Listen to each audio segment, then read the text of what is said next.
உங்கள் இல்லங்களில் வந்து உங்கள் உள்ளங்களை உயிர்ப்பிப்பது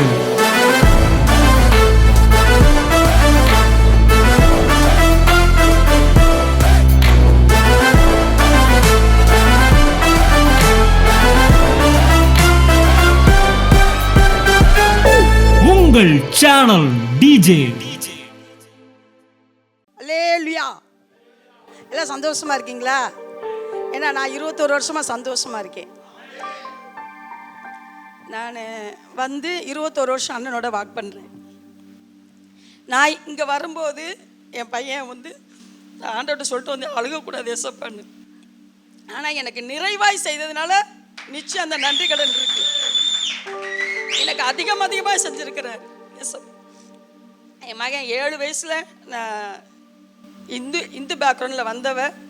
அங்கே அன்னையெல்லாம் வந்து எல்லோரும் குடிக்காரங்க. அப்போ குடிக்காத மாப்பிள்ளை வேணும்னு சொல்லி என் வீட்டுக்கார் இஸ்லாத்தில் லவ் பண்ணி கல்யாணம் பண்ணேன். அங்கேயும் சந்தோஷம் இல்லை. அப்போ நம்ம மினிஸ்டில் விஜய்னு ஒரு பையன் இருந்தான். அவன் தான் வந்து வாங்கம்மா இங்கே வந்தீங்கன்னா சந்தோஷம் இருக்கும், வாங்கம்மா ஏசப்பா உங்களை கைவிட மாட்டான்னு சொல்லி அவன் சொன்ன உடனே கீழ்ப்படிஞ்சு போனேன். அப்போ அவங்க வீட்டில் ப்ரேயர் வச்சுருந்தாப்புல. அண்ணே வராரு. ஒரு மெழுகுத்திரி வச்சு நானும் இன்னொரு ஒத்தையில் எப்படி போகிறேன் ஒரு வயசான அம்மாவையும் கூப்பிட்டு போனேன். அண்ணே வந்தார் கித்தாரோட. என்னடா மீட்டிங்ன்னு ஒரே ஒரு ஆள் இருக்குது அப்படின்னு சொன்னார். அப்போ ஆண்டவர் சொன்னாரா, என் மகளுக்காக ஜெபம் அவளை எடுத்து நான் பயன்படுத்துவேன் மினிஸ்டர்னாரு. அண்ணே உடனே எனக்காக ஜெபம் பண்ணார். அன்னையிலேருந்து அந்த 21 வருஷம் நான் என்னோட வாக் பண்ணுறேன். ஏன்னா தேவன் என் வாழ்க்கையில் ஒவ்வொரு நாளும் பெரிய காரியங்கள் செஞ்சுருக்காரு. சொல்கிறதுக்கெல்லாம் வார்த்தையே இல்லை.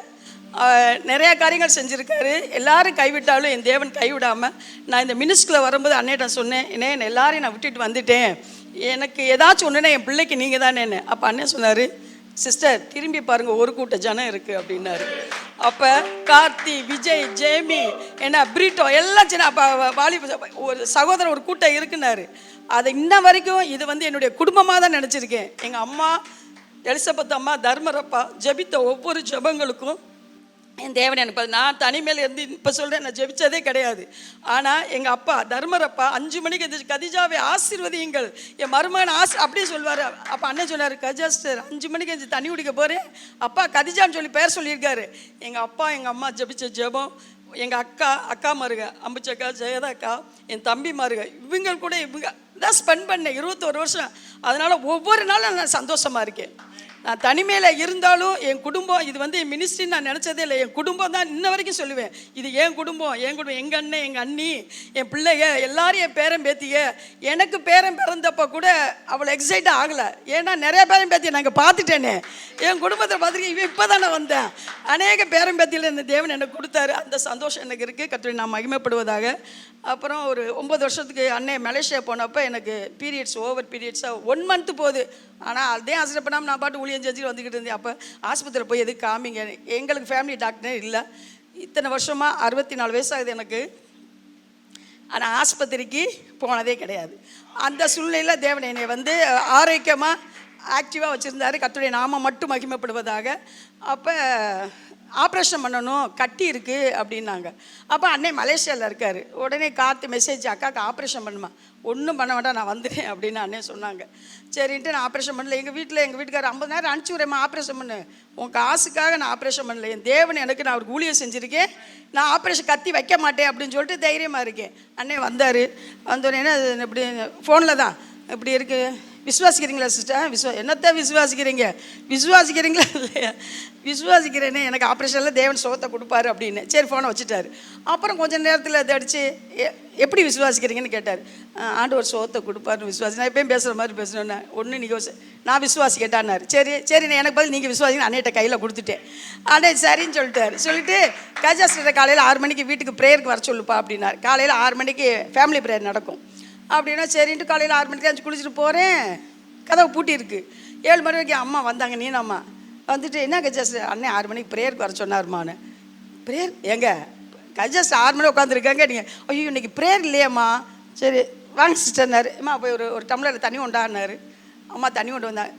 2000 வருஷத்துக்கு முன்பு சிலுவையில் எல்லாம் நீங்கள் செஞ்சு முடிச்சிட்டீங்க ஏசப்பா, என் பிள்ளைக்கு ஒன்றும் இல்லைன்னு டக்குன்னு ஒரு டம்ளர் தண்ணியை கொடுத்தாரு. இன்ன வரைக்கும் ஆப்ரேஷனில். ஹல்லேலூயா. ஆஸ்பத்திரி போல தேவன் பெரிய சுகத்தை கொடுத்தார்.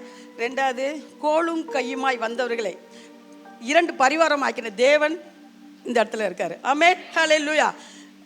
என் பையனுக்கு லவ் மேரேஜ் 7 வருஷம். ஹிந்து பேக்ரவுண்டு தான். எனக்கு இஷ்டம் இல்லை. ஆனால் அண்ணன் சொன்னேன், அண்ணே சரி சிஸ்டர் சொன்னால் விட்டுருவானான்னாரு. அது எப்படி விடுவேன், 7 வருஷமாக லவ் பண்ணிக்கிட்டு இருக்கானே. சரி கல்யாணத்தை முடிச்சிடுவோம். சரி கல்யாணம் முடிக்க காசு வேணும்ல, கையில் காசு இல்லையே, என்னடா செய்கிறதுன்னு முழிச்சுக்கிட்டு இருக்கோம். அப்போ எங்கள் அண்ணன் சென்னையில், எங்கள் அண்ணன் என்னை வளர்த்தவங்க இருக்காங்க, பெரிய கோடீஸ்வரி. அப்போ மாமாட்ட கேளுமா தந்தா அப்புறம் கொடுத்துருவோம் நம்ம இடம். அப்போ நான்லாம் கேட்க மாட்டேன், ஏன்னா ஏசு எனக்கு செய்வான்னு சொல்லி எனக்கு விசுவாசம் இருக்குது. அப்போ தான் ஆண்டவர் சொன்னார், காற்றையும் மழையும் காண மாட்டாய், உன் பள்ளங்கள் நிரப்ப அப்படின்னு சொல்லி வார்த்தை கொடுத்தாரு. அந்த வார்த்தையை நான் பிடிச்சிட்டுட்டேன். ஊழியத்துக்கு வந்துடுவேன் ப்ரேயருக்கு. என்னம்மா நீ தான் ஒரு பெத்த தாயா, கல்யாணம் முடிக்கன்னு சொல்லி அங்கே இதுன்னுக்கிட்டு இருக்காங்க, நீ பாட்டு போகிற, கையை மட்டும் மேலே தூக்குவேன், எல்லாம் அவர் பார்த்துக்குவார் அவரை பார்த்துக்குவார்னு சொல்லிட்டு. என்ன தேவன் வந்து அப்போ எங்கள் அண்ணன்ட்ட கேட்டேன். எங்கள் அண்ணன் இப்போ இல்லையடியே அப்படின்னுச்சு. நான் கேட்கலப்பா, எனக்கு தேவன் செய்வார். உன் மருமையை கேட்டேன். அப்புறம் கேட்டு நீ கொடுக்கலேன்னு சொல்லிடக்கூடாது இல்லை அப்படின்னு. உடனே உங்கள் அண்ணன்ட்ட கேளு.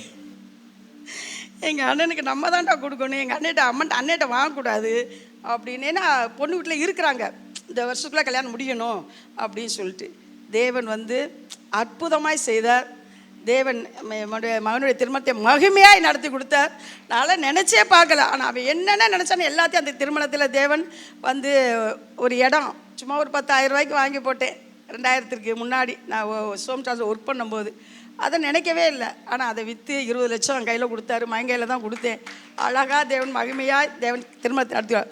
வெறும் கோளும் கையுமாய் தான் அந்த ஏரியாவில் வந்தேன். அப்போ அங்கே இருந்தேன். அப்போ அண்ணே சொன்னார், எங்கள் வீட்டுக்காரும் பணம் அனுப்பல, எந்த வருமானம் இல்லை, ஆனால் உயிர் தப்பிக்க அங்கே ஓடியா அப்படின்னாரு. உடனே நான் அந்த ஞாயிற்றுக்கிழமை சொல்லியிருக்காரு, வந்துட்டேங்க. வந்து வீடு பார்த்தா ஒரு இடிஞ்ச வீடு மாதிரி தான் இருந்துச்சு. வந்தால் என் மகன் வரமாட்டேன்ட்டான். நான் என் தகப்பன் சொல்லிட்டார் வந்துடுவேன்ட்டு வந்து ஞாயிற்றுக்கிழமை சர்ச்சுக்கு வருவேன். வந்து அந்த வீட்டெல்லாம் பூசிட்டு அப்புறம் போவேன். அடுத்த வாரம் வருவேன், வெள்ளையடிப்பை எப்படிமா வச்சு அந்த வீட்டுக்கு நான் வந்துட்டேன். வந்து அண்ணன் பால் காய்ச்ச வந்தார்.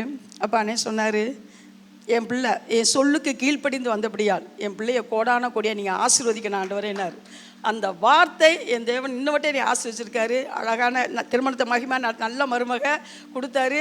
அதே இதில் அழகான பேரனையும் கொடுத்தாரு. கோலும் கையுமாய் வெறும் ஆளை தான் நாங்கள் வந்தேன். ஆனால் 2 பரிவாரங்களை தேவன் தந்து அந்த தேவாதி தேவனுக்கு கோடான கோடி நன்றி செலுத்துகிறேன். நான் இந்த இதில் ஒன்று சொல்லிக்கிற விரும்புகிறது என்னன்னா, இது குடும்பமாக நினைங்க. நம்மளுக்கு ஒரு தகப்பன் உண்டு. தகப்பன் இல்லாத பிள்ளைய தான் ஐயோ என்ன செய்ய போகிறோம், எதிர்காலத்தை நினைக்க போகிறோம். என்ன மாதிரி இருக்கிற பெண்கள், எனக்கு அதுதான் ஒரு வாஞ்சை. என்ன மாதிரி இருக்க தனிமையில் இருக்கிற பெண்கள், யாருமே இல்லையேன்னு சொல்லி ஏங்கி போயிருக்கிற ஒவ்வொரு பெண்களுக்கும் இது ஒரு அடைக்கல பட்டணமாய், ஒரு தகப்பன் வீடாய், சந்தோஷம் மகிழ்ச்சிகம் தேவன் வருகையின் மட்டும் இருக்கிற வீடாய் நினச்சி வாங்க. இந்த நேரில் பார்த்துருக்கிற வெளியே இருக்க பிள்ளைகளுக்கு நான் சொல்கிறேன், எனக்கு யாருமே இல்லைன்னு ஏங்காத. இங்கே ஒரு தகப்பன் உண்டு, ஒரு குடும்பம் உண்டு, அங்கே வார்த்தை உண்டு, அங்கே அற்புதம் உண்டு, அதிசயம் உண்டு. வாங்க, தேவன் பெரிய காரியங்களை செய்வார். தேவனுடைய நாமம் மட்டும் இந்த இடத்துல மகிமைப்படுவதா.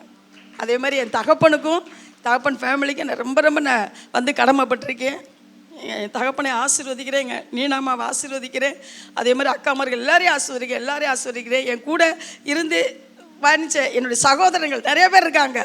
என்ன அன்னைக்கெல்லாம் அந்த சந்தோஷம் மகிழ்ச்சி தான். ஒவ்வொரு சந்தோஷம் மகிழ்ச்சி. எனக்கு 21 வருஷம் லெகுவாய், எப்படி யோசேப்பும் காலேப்பும் காண லெகுவாய் கிடைப்பேன் என்று அவன் வாக்கு கொடுத்த மாதிரி என்னுடைய வாழ்க்கையில் 21 வருஷம் லெகுவாய் வாழ்க்கையை நான் கடந்தேன். கர்த்தருடைய நாமம் மட்டும் இந்த இடத்துல மகிமைப்படுவதாக. உங்கள் இல்லங்களில் வந்து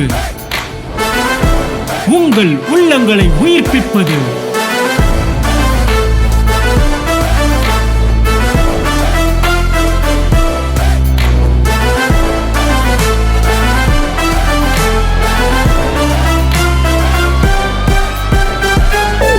உங்கள் சேனல் டிஜே.